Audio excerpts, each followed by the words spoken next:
Good afternoon. My name is Dan Scripps, Chair of the Michigan Public Service Commission, and I call this meeting of the Commission to order on December 9th, 2020 at 1:30 p.m. Madam Secretary, please call the roll. Chair Scripps. I am present 11 years early and attending remotely from Leelanau County, Michigan. Commissioner Talberg. I'm present and attending remotely from Ingham County, Michigan. Commissioner Phillips. I am present and attending also from Ingham County, Michigan. Mr. Chair, you have a quorum. Thank you, Madam Secretary. We are holding this meeting remotely using Microsoft Live Event. It is compatible with all browsers except Safari. Telephone relay service is available through the phone option. If you are participating via the live stream, you may also turn on the live captions, which is found in the Teams app on the control bar where the More Options button is displayed. Look for the 3 dots. If you click on that, you can then select live captions from the options presented. During this meeting, we will call out participant names before speaking to support those listening only by phone or using the relay service. As indicated in the notice for today's meeting, if we lose connection, the Commission will be in recess. We will attempt to re-establish a connection, but if we are unable to do so within 30 minutes, we will adjourn. Decisions made prior to the disconnection will be binding. Other business will be handled at a future meeting. We will not recess or adjourn due to technical issues experienced by individual members of the public. The meeting will be recorded and available for future reference on the Commission's website. In addition, the Commission can receive comment via mpsc_commissioners@michigan.gov. For reference, this email is also included in the Q&A feature on the live stream event on your computer and in the meeting notice. If you have intermittent internet service, you should consider listening to the meeting via telephone, not the computer. So if there is an interruption, you can avoid missing part of the meeting. Another option is to watch the meeting through your internet service with the sound muted and then listen to the audio from your phone. Please keep in mind the video feed has a slight delay while the telephone line is in real time. We will have an opportunity for the public to make comment as provided in the agenda. A few notes on this. Comment should be limited to 1 per person and can be made verbally by calling in or in writing via the live stream Q&A feature. If you are participating via the Teams application, you can use the Q&A feature and type your comments in the box anytime during our meeting, and we will have those queued up to read. The Q&A function should be used to request technical assistance or to submit public comments directed to the Commission. If you would like to make verbal comments, you must call in to the meeting by phone. To minimize disruptions, attendees will be muted until we reach the time for public comment. The first order of business is approval of the agenda for today's meeting. Commissioner Phillips.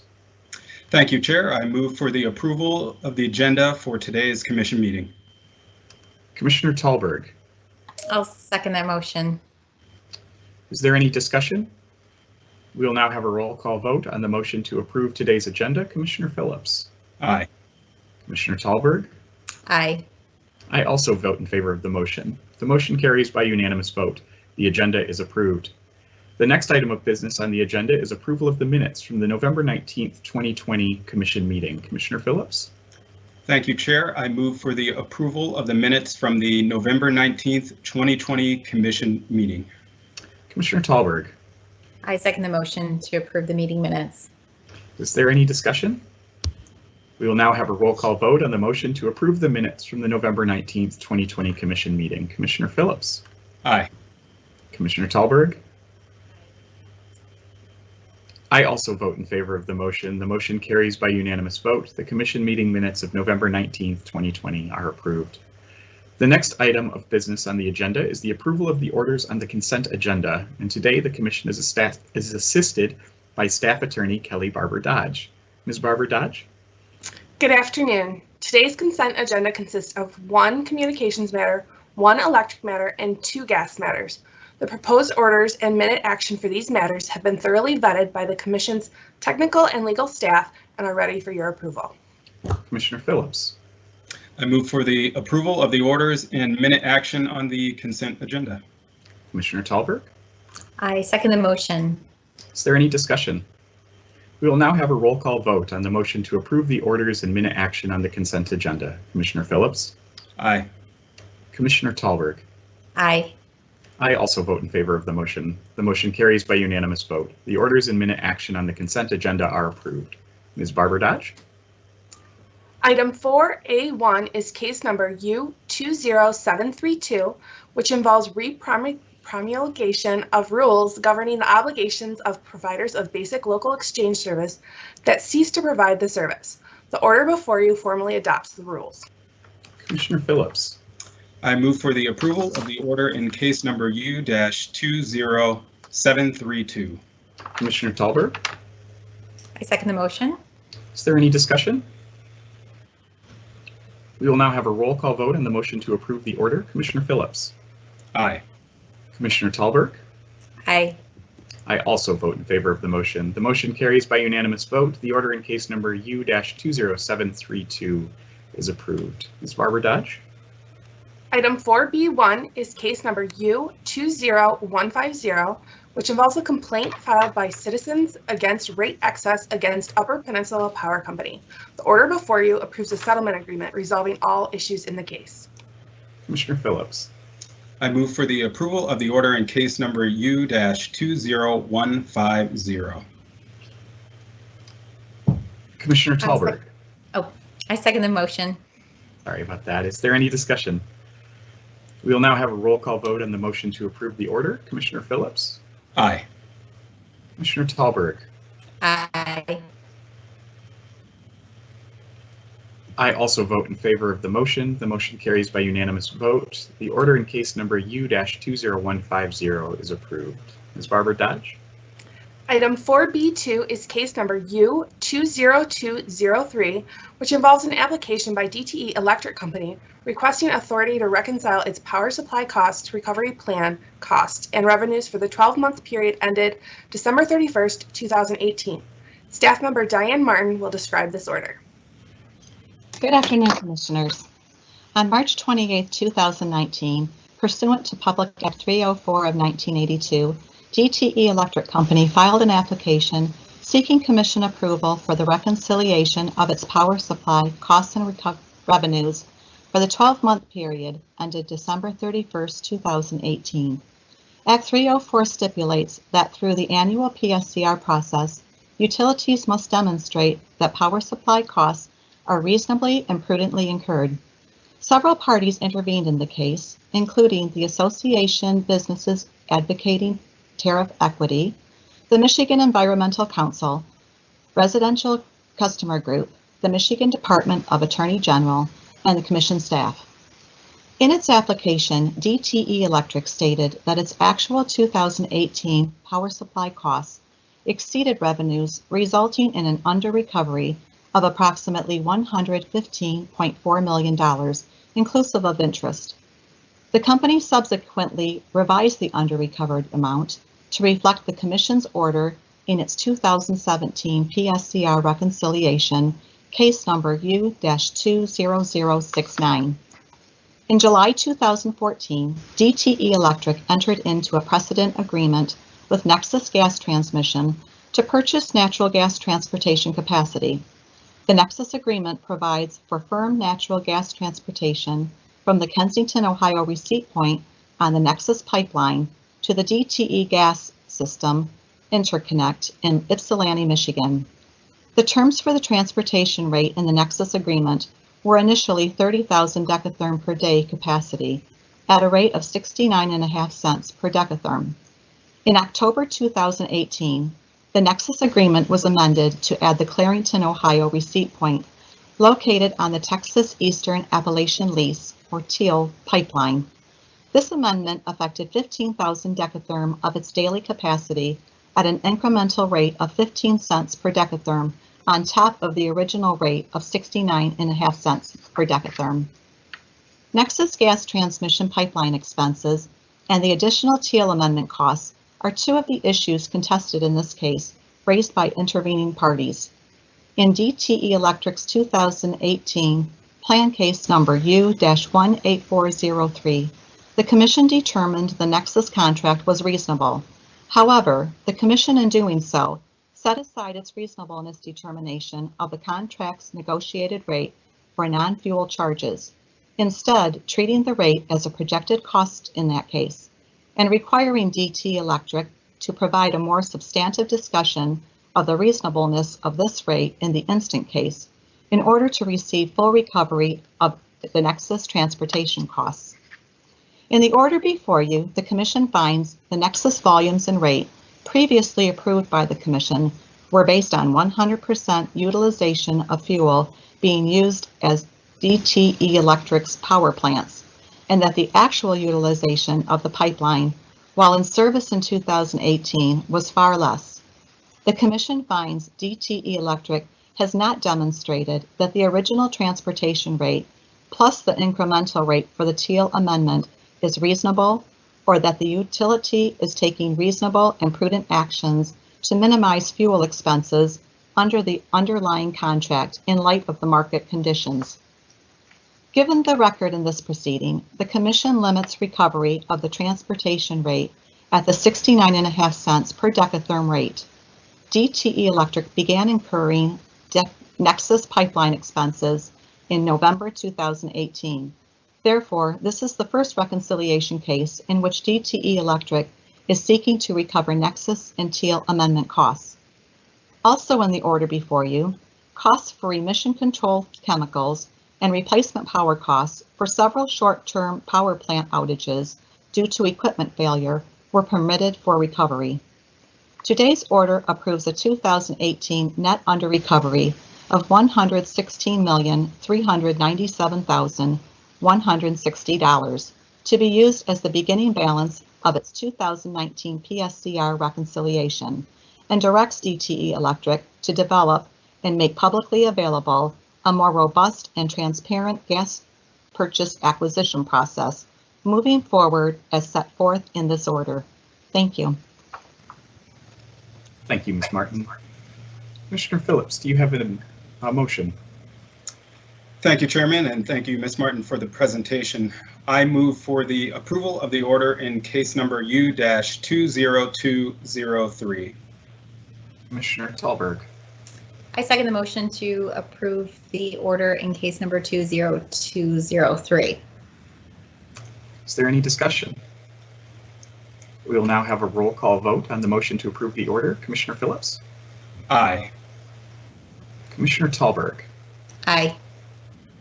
I also vote in favor of the motion. The motion carries by unanimous vote. The order in case number U-20203 is approved. Before we move on, I am told that there was an error on the slide on how to make public comment that listed either the wrong phone number or the wrong conference ID. I believe it's now been fixed in the Q&A function, and it will be fixed on the slide when we get to the public comment process. But just to provide that information before we move on, the dial-in number is 248-509-0316, and the conference ID is 300-553-751 #.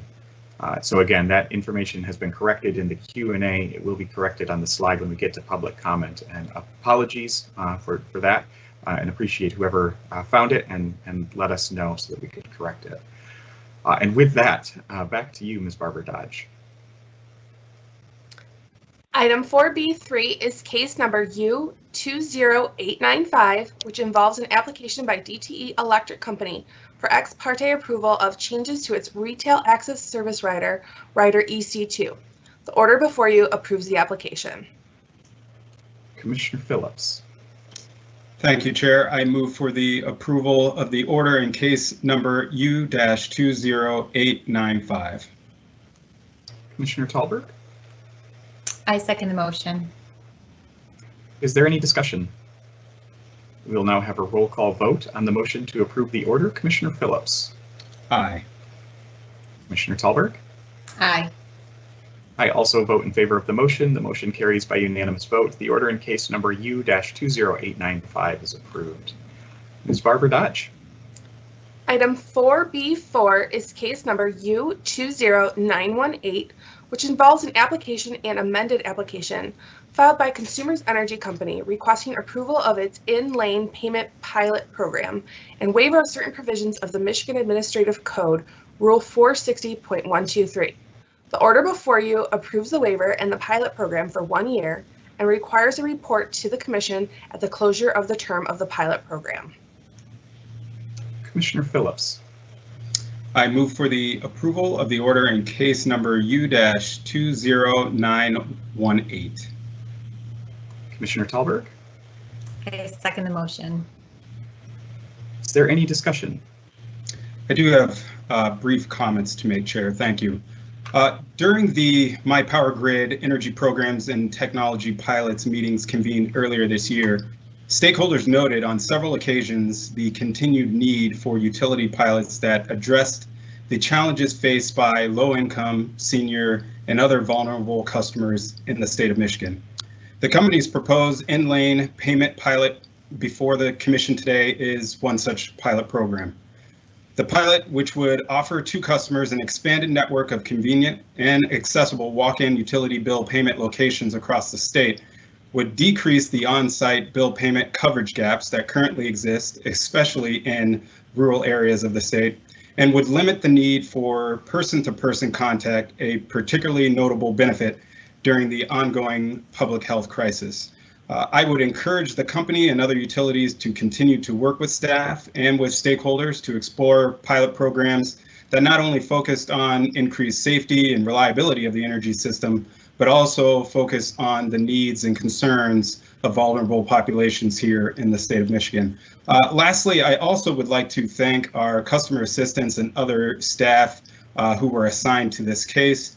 You all helped to limit the scope of the waiver, but also help to ensure that customers that will be a part of this pilot program will have access to the information that they need in order to be informed in participating in this program. So thank you once again for your assistance. Thank you, Commissioner Phillips. Any further discussion? We will now have a roll call vote on the motion to approve the order. Commissioner Phillips. Aye. Commissioner Talberg. Aye. I also vote in favor of the motion. The motion carries by unanimous vote. The order in case number U-20918 is approved. Ms. Barbara Dodge. Item 4B5 is case number U-20921, which involves the application of DTE Electric Company for ex parte approval of a one-time regulatory liability and other one-time accounting authority. The order before you approves the application. Commissioner Phillips. Thank you, Chairman. I move for the approval of the order in case number U-20921. Commissioner Talberg. I second the motion. Is there any discussion? We will now have a roll call vote on the motion to approve the order. Commissioner Phillips. Aye. Commissioner Talberg. Aye. I also vote in favor of the motion. The motion carries by unanimous vote. The order in case number U-20921 is approved. And I recognize Ms. Barbara Dodge. Item 4C1 is case number U-20763, which involves an application by Enbridge Energy Limited Partnership pursuant to Act 16 of 1929, requesting approval of the Straits Line 5 Replacement Segment Project. In light of changed facts, the order before you remands Enbridge Energy Limited Partnership's motion in limine to the administrative law judge to allow for new briefing and to set a revised schedule. Commissioner Phillips. Thank you. I move for the approval of the order in case number U-20763. Commissioner Talberg. I second the motion. Before we vote, I want to provide a bit more information about the specifics included in the order before us. On April 17th of this year, Enbridge filed an application requesting that the Commission find it could relocate the segment of its Line 5 pipeline that runs through the Straits of Mackinac into a tunnel under the original May 31st, 1953 Commission order, or alternatively that we grant Enbridge approval under Act 16 for the relocation of the line. On April 22nd, we issued an order seeking comments and legal briefing on whether Enbridge already had such authority under our 1953 order. And on June 30, we issued a subsequent order finding that it did not have sufficient existing authority and setting this up as a contested case, including discovery, cross-examination, and briefing on whether to grant authority for the project under Act 16. On September 2nd, Enbridge filed a motion in limine to define the scope of the issues to be considered in this case. And on October 23rd, Administrative Law Judge Mack, after reviewing responses to Enbridge's motion and conducting a hearing, issued a ruling that granted the motion in part and denied it in part. On November 6th, a number of the intervening parties filed motions to appeal the administrative law judge's ruling, and those motions are pending before us. However, on November 13th, Governor Whitmer and the Michigan Department of Natural Resources issued a notice of revocation and termination of Enbridge's easement in the Straits and directed Enbridge to cease operations of the dual pipelines in the Straits no later than 180 days from the date of the termination notice. In our June 30 order, we recommended that the administrative law judge set a schedule that would conclude the evidentiary portion of the proceeding and briefing approximately 10 months from the date of the pre-hearing conference.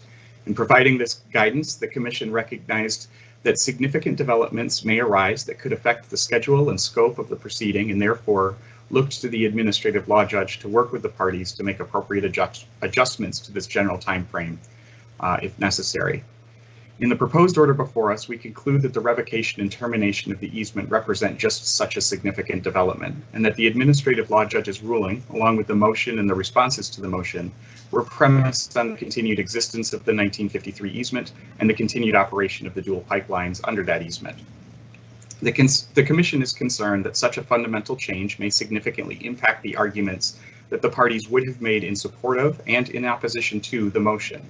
And on this basis, we wish to give the parties the opportunity to brief the questions of whether, and if so, to what extent the revocation changes the scope of review in this proceeding, and how that change, if any, affects the issues presented in the motion, including the issues of public need for the Line 5 project and the required environmental review of the Line 5 project. As such, if approved, the order remands the motion in limine back to the administrative law judge for rehearing and reconsideration, and directs the administrative law judge to set a revised schedule for this matter that allows the parties to file new responses to Enbridge's motion and extends the schedule to accommodate the additional time required for this rehearing and reconsideration. Is there any further discussion? We will now have a roll call vote on the motion to approve the order. Commissioner Phillips. Aye. Commissioner Tallberg. Aye. I also vote in favor of the motion. The motion carries by unanimous vote. The order in case number U-20763 is approved. We've now reached the time reserved for members of the public to address the Commission. Again, if you would like to make a comment and have access to the Teams live stream Q&A feature on your computer, please enter your name and your comment, which will then be read aloud to the Commissioners. This feature is available on the right-hand side of the control bar next to the mute button. As a reminder, the Q&A feature is intended for public comments directed to the Commission and not to engage with other participants or to respond to their comments.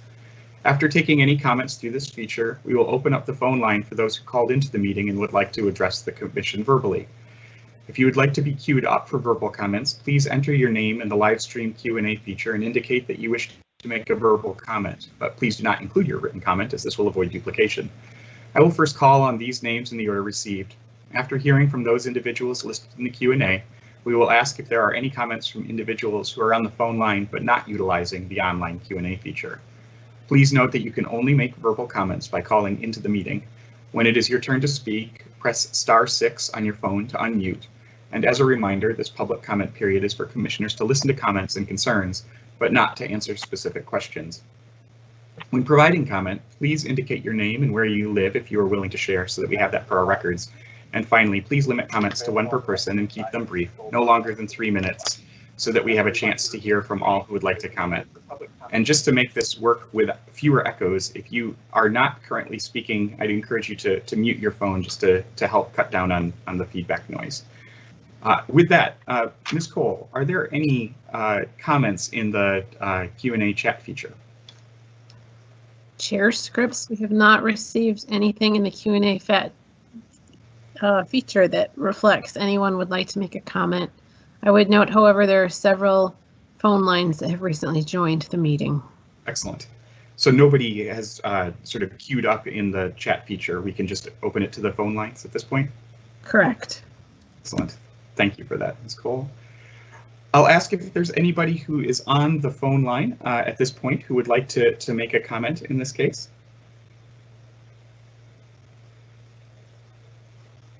And again, *6 if you're muted. I've heard a couple people unmute, so I would expect that we may have some.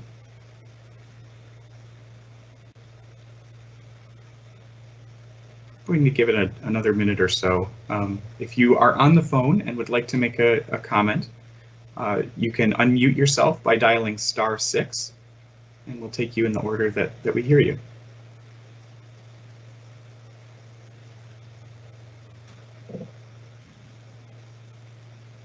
And I'll ask one more Josh Thompson time. here from Climax Yes. Solar. Excellent. Josh Thompson, I hear you. Go ahead, you've got 3 minutes. Awesome. Sorry, I'm in a little bit of a bad area, so if I'm cutting in and out. My comment today it was going to be about the DG cap. Wanted to talk about trying to get some, fair representation. The DG cap's going to lead to huge layoffs for our company statewide. I think it's going to lead to a massive clean energy drop in energy growth, and it's the biggest threat to our business and solar employees statewide. It's great that consumers will lift their cap, but we need to get some, fair and accurate and complete compensation for rooftop solar. I will add this will drive us to focus on states other than Michigan, and we're based in Michigan, so it's pretty unfortunate that we can't, continue to add jobs here to our own state. I think it's important that solar customers are treated fairly. They're making, massive investments into, creating their own solar energy and basically being their own rooftop power plant. And I feel that we really need an independent third party to study and determine the value of solar, and this should apply statewide. That's all I got for today. All right. Thank you, Mr. Thompson, for dialing in. Thank you guys for your time today. Do we have anybody else on the phone that would like to make a comment? If so, you can dial *6 to unmute yourself.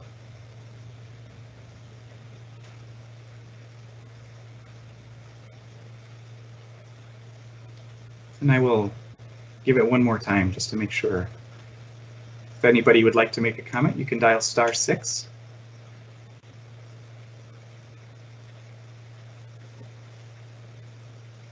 Okay. Well, that concludes today's meeting.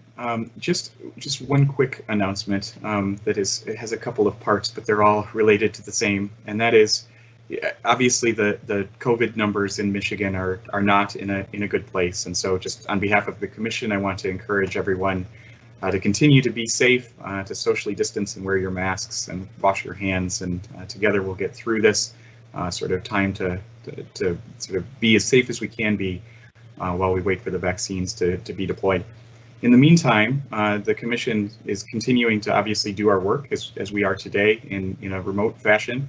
We're also keeping a very close eye on critical infrastructure on the energy and telecommunications side, making sure that those pieces that undergird online learning and working from home, and obviously the health and safety of our first responders and the medical professionals continue to be a primary priority of the commission, as well as recognizing that there are a number of people across the state who are struggling with the economic consequences of the pandemic. And if that includes you, I want you to know that help is available, that we have made our awards to our Michigan Energy Assistance Program partner grantees, and that there are dollars available for families in Michigan who are struggling. So if that is you, you can dial 211 or go online to mi211.org or contact the commission and we'll connect you. But help is available for families who are struggling, and we want to make sure that you get the help you need. As well as encouraging you to contact your energy providers and see if they've got flexible payment plans or other offerings that can help for those who are struggling. With that, Commissioner Tallberg, Commissioner Phillips, either of you have any announcements before we close out? No, thank you, Chairman. Very good. Well, the next regular commission meeting is scheduled for next Thursday, December 17th, 2020 at 1:30 p.m. It will be conducted as this one electronically via telephonic and video conferencing, with the commissioners attending remotely. Is there a motion to adjourn, Commissioner Phillips? I move to adjourn today's meeting, and I apologize, Chair, for forgetting my tie this afternoon. I'm getting relaxed at home, I see. I know it's Commissioner Tallberg. I second the motion. We will now have a roll call vote on the motion to adjourn the meeting. Commissioner Phillips? Aye. Commissioner Tallberg? Aye. I also vote in favor of the motion. The motion carries by unanimous vote. The meeting is adjourned. Thanks, everybody. Thank you.